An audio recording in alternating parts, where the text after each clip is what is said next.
A new filing reveals that California Democrat Representative Nancy Pelosi settled with an Illinois man and paid him $7,500 after he accused the former House Speaker of violating federal robocalling laws.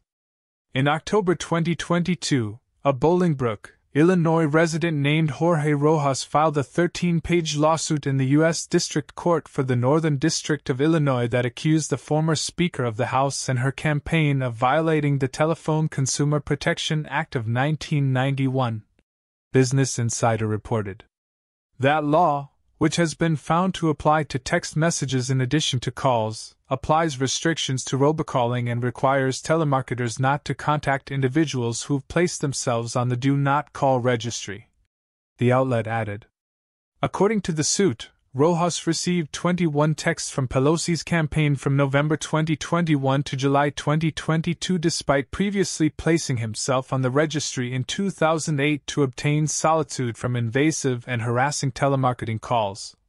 Business Insider reported.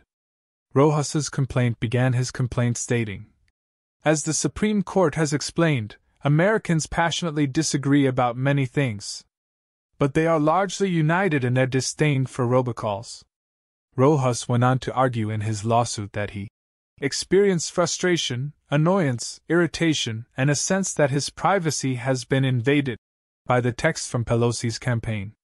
He added that the text constituted malicious, intentional, willful, reckless, wanton, and negligent disregard for his rights. Rojas sought a minimum of $31,500 in damages from Pelosi's campaign, including $1,500 for each text message that he received. In February, a few months after he filed the lawsuit, Rojas moved to dismiss the suit against Pelosi. And according to federal campaign finance disclosures made public on Friday, the dismissal came after Rojas received a $7,500 payment-marked settlement from Pelosi's congressional campaign. Insider reported. Pelosi came under fire last month when she was among those who tweeted after former President Donald Trump was indicted by Manhattan District Attorney Alvin Bragg.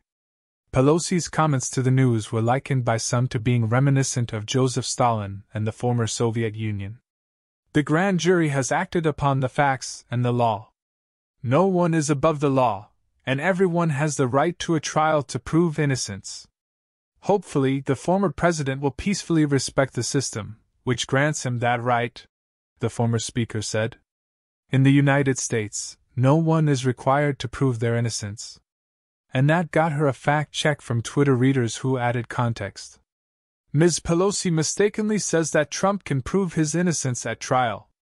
Law in the U.S. assumes the innocence of a defendant, and the prosecution must prove guilt for a conviction, the note said. A presumption of innocence means that any defendant in a criminal trial is assumed to be innocent until they have been proven guilty.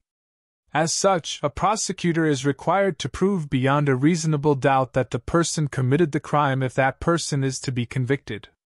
To do so, proof must be shown for every single element of a crime, Cornell University Law School said.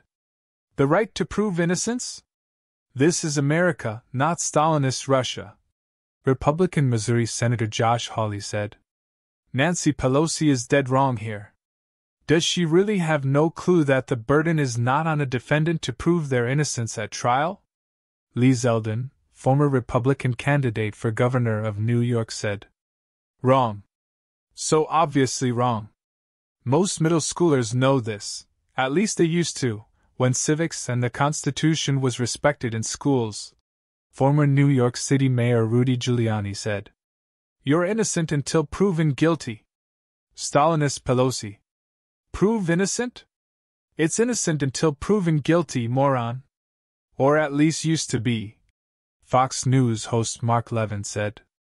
The grand jury determined that sufficient evidence existed to indict Trump concerning the concealment of quiet money payments made to adult film actress Stormy Daniels in 2016, even though legal experts have expressed doubt about Trump's culpability, and though federal authorities passed on filing similar charges.